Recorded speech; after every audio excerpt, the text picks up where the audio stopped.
அஸ்ஸலாமு அலைக்கும். எப்படி இருக்கீங்க? நல்லா இருக்கீங்களா? பாருங்கள், நம்ம கோதுமை மாவு தோசை செய்ய போகிறோம். அதுக்கு என்னென்ன வேணும்னு பார்க்கலாம். பாருங்கள், கோதுமை மாவு ஒரு கப்பு வச்சுருக்கேன், அதில் போட்டுக்கலாம். அரிசி மாவு பாருங்கள், 1/4 கப்பு வச்சுருக்கேன், அதை போட்டுக்குவோம். எதுக்கு அரிசி மாவுண்டாக்கா கொஞ்சம் ஒட்டாமல் வரும். கோதுமை தோசை எப்போவுமே ஒட்ட ஆரம்பிக்கும், தோசை எடுக்க வராது. அதனால் அரிசி மாவு போட்டால் கொஞ்சம் எடுக்க வரும். பாருங்கள், சின்ன வெங்காயம் 10-15 வெங்காயம், அப்புறம் பச்சை மிளகா 1, எல்லாத்தையும் மிக்சியில் லேசாக அரைச்சிட்டு கொஞ்சம் எடுத்துங்க. வெட்டி போடுறதுல அரைச்சி போட்டால் இன்னும் நல்லாயிருக்கும்.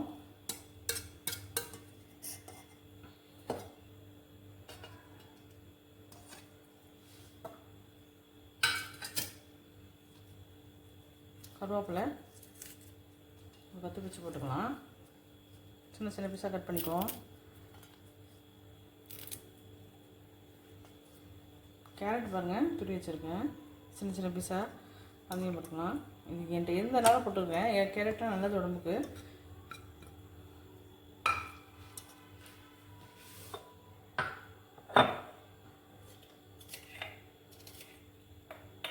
உப்பு கொஞ்சம் போட்டுக்குவோம். அவ்வளோதாங்க, மாவை கொஞ்சம் கரைச்சிக்கலாம். கட்டி இல்லாமல் கரைச்சிக்குவோம்.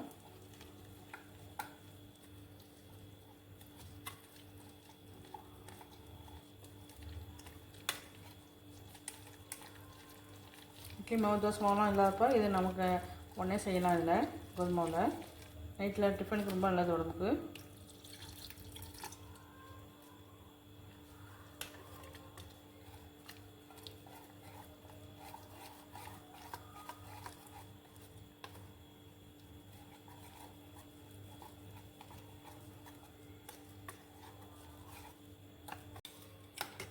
ரொம்ப தண்ணி ஊற்றிடக்கூடாதுங்க. ரொம்ப தண்ணி ஊற்றினா எடுக்க வராது தோசை.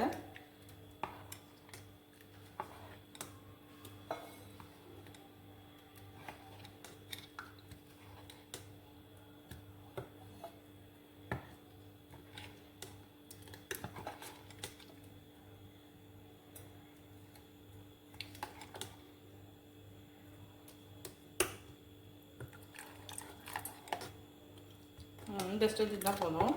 பாருங்க, இப்படி தான் இருக்கணும். ஒரு 10 நிமிஷம் ஊட்டும்.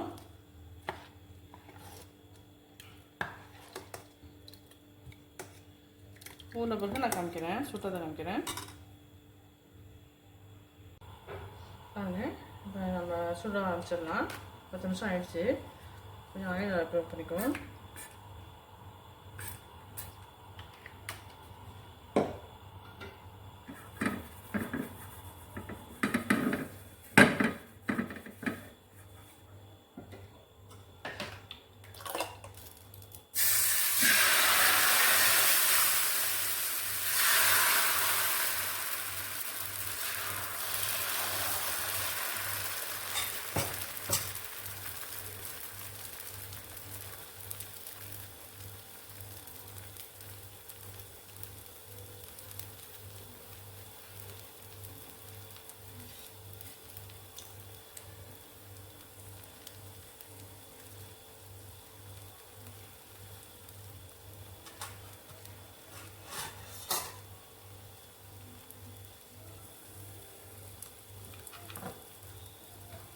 கொஞ்சமாக எண்ணெய் ஊற்றிக்கலாம்.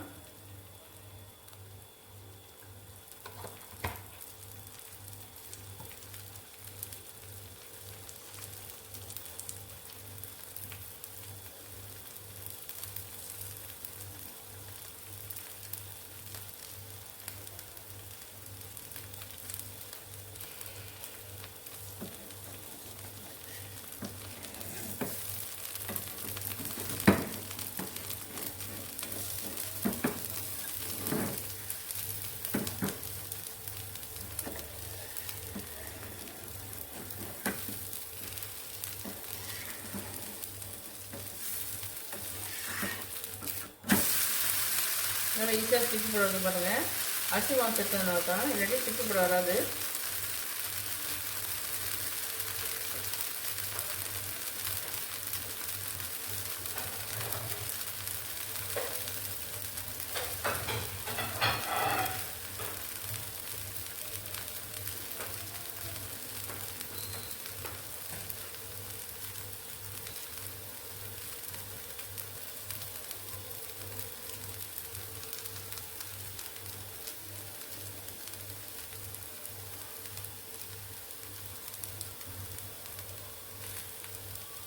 எப்போ கோதுமை மாவு செஞ்சாலும் கொஞ்சமாக அரிசி மாவு சேர்த்துக்கோங்க.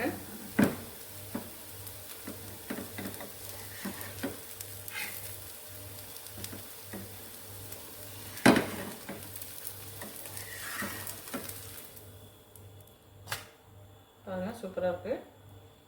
இன்னொன்று ஊற்றி காமிக்கிறேன்.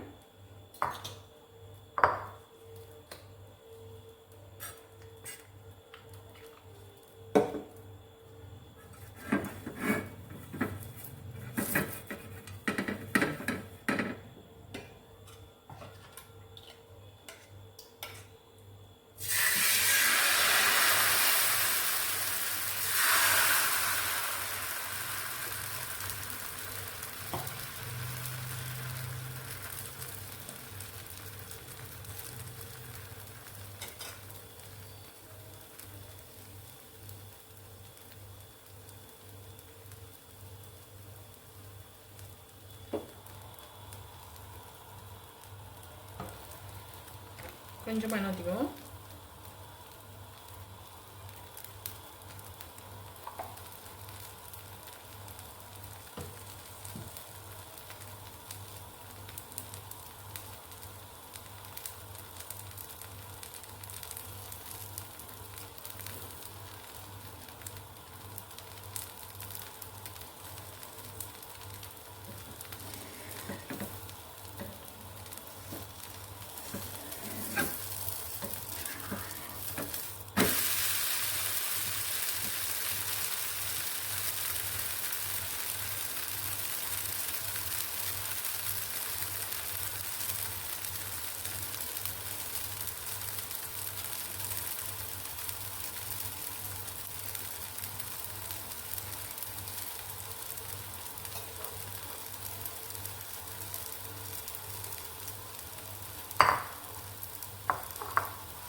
வெங்காயம் அரைச்சி போட்டால் தாங்க ரொம்ப நல்லா மணக்கும் தோசை. நம்ம வெட்டி போடுறத விட அரைச்சி போட்டு பாருங்கள், ரொம்ப டேஸ்ட்டாக இருக்கும்.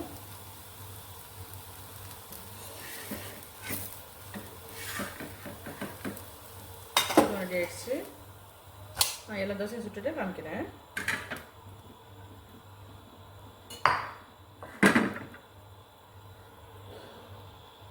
இப்போ சட்னி கழிச்சிக்கலாம் தோசைக்கு.